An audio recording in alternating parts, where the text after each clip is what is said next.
आप देख रहे हैं गीतांश टीवी, नजर हर खबर पर। मैं 4 महीना जेल में रही। सच्चाई जो है वो सच्चाई हम लाना चाहते हैं और मेरा बड़े भैया जो है वो धमकी दे रहा है कि तुमको जान से मरवा देंगे ऐसे करके। कि मेरा जितना लाइफ ख़राब हुआ, मेरा 2-2 3-3 गवर्नमेंट एग्ज़ाम छूटा, मेरा इधर कॉलेज वाला छूटा, मेरे को लाइफ जो ख़राब हुआ, मेरा जो लाइफ करियर सब ख़राब हुआ, मेरा तो गवर्नमेंट जॉब भी नहीं हो सकता है क्योंकि मेरे ऊपर केस हो गया है। क्योंकि मेरा शादी ब्याह भी नहीं होगा क्योंकि मेरा जो इतना उड़ामा उड़ाए सोशल मीडिया में देखे और पेपर आउट करवाएं। मेरा नाम फुलवंती कुमारी है। मैं मझियाँव प्रखंड की रहने वाली हूँ। गांव भौली करीवाडी मेरा है। पोस्ट मुरबे, थाना मझियाँव, जिला गढ़वा के रहने वाली हूँ। जैसे कि मेरे भाई थे और मेरे बड़े भैया थे और भाभी थी, तो वो हिस्से के लिए मेरे मतलब मम्मी पापा से लड़ाई झगड़ा करते रहते थे 1 साल से। तो फिर क्या हुआ कि ऐसे मतलब वो अलग रहते थे वो। फिर उसके बाद मेरा पढ़ाई लिखाई देख के और मेरे को मतलब मेरे मम्मी से बोलने लगे कि शादी कर दो ऐसे करके। तो मेरी मम्मी बोली, हम बोले कि नहीं अभी शादी नहीं करना है हमको, जॉब के बाद शादी करेंगे। तो फिर उसके बाद वो मतलब जान से मारने के लिए धमकी देने लगे और फिर वो क्या किए कि नहीं तुम लोग के हिस्सा दोगी ना तो हम तुम लोग का जेल कर देंगे ऐसे करके बोले। तो उसके बाद मम्मी पापा नहीं दिए, बोले कि मेरा 5 बेटा बेटी है तो उन लोग का सबका बंटवारा हम बराबर करेंगे। तो फिर उसके बाद वो हम लोग का मतलब केस कर दिए, FIR कर दिए यहाँ थाना में आके। और करने के बाद फिर हम लोग के मतलब बहुत टॉर्चर किए और फिर उसके बाद उसी दिन मतलब 18 सितंबर को हम लोग का मारपीट की मेरी भाभी जी। तो वहाँ पे मारपीट किए हम लोग का घर पे आके और फिर उसके बाद बोलने लगे कि हिस्सा दो ऐसे करके। कि तो फिर मेरी मम्मी बोली कि अभी हिस्सा हम कैसे दे देंगे, मेरा 3 बेटा है 3 बेटी हैं तो उन लोग का भी हमको देखते हुए चलना है ना। तो नहीं तो हम लोग के पे FIR कर दिए। FIR करके फिर यहाँ पे हम लोग के फिर बुलाया गया थाना में। फिर उसके बाद हम लोग थाना में आए। फिर थाना में आने के बाद वो दरोगा बोले कि तुम लोग मारपीट की है भाभी से। तो हम बोले कि नहीं हम मारपीट तो नहीं किए हैं। और उस दिन के डेट में हम कॉलेज भी आए थे। फिर कॉलेज से गए तो मेरे घर देख रहे हैं कि मतलब प्रशासन आया। फिर आने के बाद हम लोग की बुलाया थाना। तो हम लोग के मत पता नहीं था कि मेरे पे FIR हुआ है और मेरी भाभी FIR कर चुकी थी। और फिर उसके बाद हम लोग गए तो फिर बोली कि तुम लोग मारपीट क्यों की है। मेरी मम्मी भी साथ में गई थी।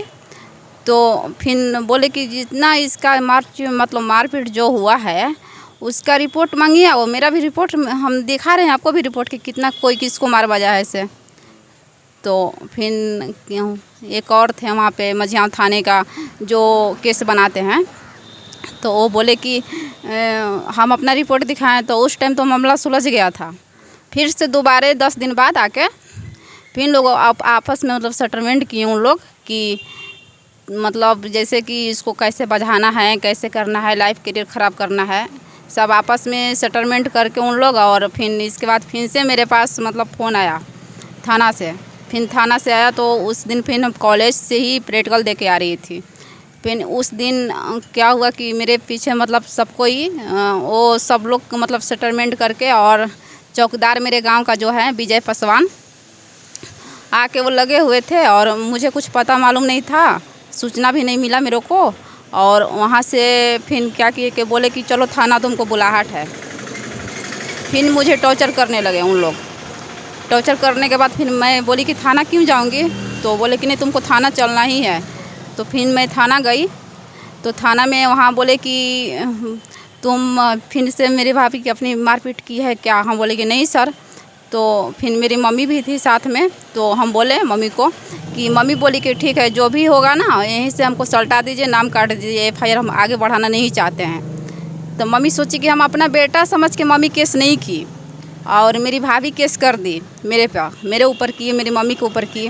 फिर उसके बाद यहाँ मझियाँ थाने वाले जो हैं दरोगा हैं और IAS अरे वो जो केस बनाने वाले आयु हैं उन लोग दोनों सब मतलब मिल के हम लोग का अरेस्ट करके डायरेक्ट यहाँ गढ़वा ले आए। और गढ़वा लाने के बाद फिर से मतलब हम लोग को बहुत टॉर्चर करते लाए वहाँ से। फिर हम बोले कि सर हमको सबूत चाहिए कि जो हम मारपीट किए हैं उसका सबूत हमको चाहिए। तो बोल रहे हैं कि नहीं तुम्हारा सबूत कुछ नहीं है, तुम्हारी भाभी मरेगी कि जिएगी उसका कोई अभी मतलब आता पता नहीं है, और यहाँ मझियाँ हॉस्पिटल से वहाँ गढ़वा रेफ़र कर दिया है, ऐसे करके बोले। तो हम बोले कि ठीक है रेफ़र किया है तो मेरी भाभी से भेंट कराइए। तो बोले कि नहीं तुम्हारा भाभी से भेंट अब नहीं होगा, चंदन आयु ने बोले। तो हम बोले कि क्यों, मेरा घर का सदस्य तो आप क्यों नहीं भेंट करा सकते हैं, हमको कुछ आता पता नहीं है, आप डायरेक्ट मेरे को पकड़ के ले आ रहे हैं और बोल रहे हैं कि नहीं तुम लोग का जेल जाना पड़ेगा। तो फिर हम लोग के कुछ सूचना नहीं उन लोग दिए, डायरेक्ट हम लोग के जेल ले आए और फिर जेल ले गए आए। फिर हम लोग का बहुत उड़ामा उड़ाए वहाँ पे कि उन लोग का थाने वाले मारपीट के भेजे हैं, ऐसे करके। तो मैं यही न्याय मतलब मुझे न्याय मिलना चाहिए कि मेरी सच्चाई जो है वो सच्चाई हम लाना चाहते हैं।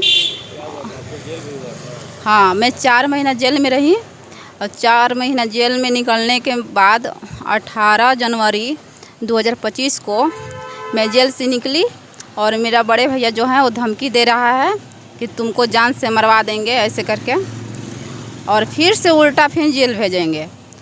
तो फिर उसके पास पैसा है, वो सिविल इंजीनियर है, हम लोग के पास पैसा नहीं है, उसके पास पैसा है तो कुछ भी कर सकता है। तो मैं यही चाहती हूँ कि मेरा जितना लाइफ ख़राब हुआ, मेरा 2-2, 3-3 गवर्नमेंट एग्ज़ाम छूटा, मेरा इधर कॉलेज वाला छूटा, मुझे न्याय चाहिए। और जो जितना नुकसान मेरे साथ किए, मेरा थाना वाले कुछ भी कार्रवाई नहीं किए। थाने वाले के पास भी हम बहुत बार गए दौड़ दौड़ के, उन लोग हमको भगा दे रहे थे, बोल रहे थे कि नहीं तुम्हारे यहाँ कुछ नहीं है। थाने वाले मेरे भाई से घूस लेके हम लोग के ऐसा किया। और फिर उसके बाद हम बोले सर कि मेरा गलती कुछ भी नहीं है इसमें, हमको न्याय चाहिए, और अगर न्याय नहीं मिलेगा तो मैं हर एक मीडिया में दूंगी। और मेरे को लाइफ जो ख़राब हुआ, मेरा जो लाइफ करियर सब ख़राब हुआ, मेरा तो गवर्नमेंट जॉब भी नहीं हो सकता है क्योंकि मेरे ऊपर केस हो गया है। केस चल रहा है अभी? हाँ, अभी ये केस चल रहा है। कहाँ आई थी आज आप? मैं यहीं आई थी, गढ़वा में ही आई थी। तो वो अभी कुछ सुनवाई नहीं हुआ है, मेरा नाम भी नहीं कटा है, मेरा कटवाने का कोशिश कीजिए। और आप लोग से मैं यही हेल्प मांगना चाहती हूँ आप लोग से कि मेरा जो करियर ख़राब हुआ उसका दंड भुगतान, उसको मतलब हमको चाहिए, उसका न्याय चाहिए बस, और हमको कुछ नहीं चाहिए। जो लाइफ फ्यूचर मेरा जो ख़राब किए, मेरा जीवन बर्बाद किए, अब जितना ज़मीन जायदाद है ये मेरा नाम से होना चाहिए, क्योंकि मेरा शादी ब्याह भी नहीं होगा, क्योंकि मेरा जो इतना उड़ामा उड़ाए सोशल मीडिया में देखे और पेपर आउट करवाएं, वो सब मेरा इज़्ज़त नहीं है, मेरा भी तो इज़्ज़त है ना। तो मैं यही चाहती हूँ कि मुझे न्याय मिलना चाहिए, और मैं इसके लिए जहाँ ना जाना पड़े मैं वहाँ जाऊँगी। मैं यही बोलना चाहती हूँ सर। अपना बड़ा भाई होकर इस तरह से क्यों कर रहे हैं? वो हिस्सा के लिए कर रहे थे कि हाँ, वो हिस्सा के लिए कर रहे थे, और उनका जो मतलब वाइफ हैं वो सब मिल के हम लोग का बहुत टॉर्चर करते थे। और उन लोग सब मतलब अलग रहा, 8 साल से पैसा कमा के रखे हैं और हम लोग का 1 रुपया नहीं देते हैं, और मतलब बहुत धमकी आते हैं बहुत ज़्यादा। मेरे मम्मी पापा को टॉर्चर करते हैं कि नहीं मुझे सब हिस्सा लिख दो, ज़मीन लिख दो। आधा गांव के मिला लिए हैं उन लोग, और मिला के सब ऐसे हम लोग के किए हैं। पिताजी का क्या नाम है? मेरा पिताजी का नाम श्री महेंद्र चौधरी है। क्या करते हैं? मेरे पापा किसान हैं। कहाँ घर है आपका? मेरा घर भोली करीवाड़ी है। कहाँ पड़ता है? ये पड़ता है वो खरसोता के बगल में है सर, खरसोता के बगल में। तो मझियाँ में कहाँ? मझियाँ में भोली करीवाड़ी, खरसोता से आगे है जी। मतलब प्रशासन से आप क्या मांग करना चाहते हैं, लोगों से क्या अपील करना चाहते हैं? मैं लोगों से ही अपील करना चाहती हूँ कि मुझे न्याय मिलना चाहिए। जो मैं झूठ मूठ के जो ब्लेम बांध के हमको जेल भेजा गया, जो मेरे ऊपर जितना लाइफ ख़राब किया गया, उसका मुझे दंड चाहिए सर मुझे, क्योंकि मैं भी आज गवर्नमेंट जॉब में रहती, जो मेरा लाइफ करियर ख़राब किए इन लोग सब लोग मिल के मेरे को झूठ मूठ के फंसाया गया हम लोग का। तो मैं तो कुछ की नहीं थी, तो मेरे को बस पढ़ाई लिखाई के चलते मेरे को फंसाया गया। मैं कहाँ तक पढ़ी लिखी है? मेरा BSc मतलब कंप्लीट होने वाली थी, तो एक एग्ज़ाम मेरा छूट गया है अभी, तो और मैं तैयारी भी करती थी, तो मेरा तो सब लाइफ करियर सब तो बर्बाद कर दिए हैं इन लोग। एग्जाम कैसे छूटा? मैं जेल में रही थी, 4 महीना जेल से होके निकली हूँ जी। मैं जेल काटी हूँ सर, और मेरे ऊपर मतलब बहुत मैं कोशिश की, मेरा बात कोई भी नहीं सुने, और मैं थाना में भी आके कंप्लेन की थी। थाने वाले तो मेरे को भगा दे रहे थे, बोल रहे थे कि नहीं कि तुमको कुछ यहाँ से जाओ, तुमको जो करना है वो कर लो, ऐसे वैसे बहुत बोल रहे थे। मेरे भाई से घूस लेके मेरे को ऐसे किए हैं सब लोग।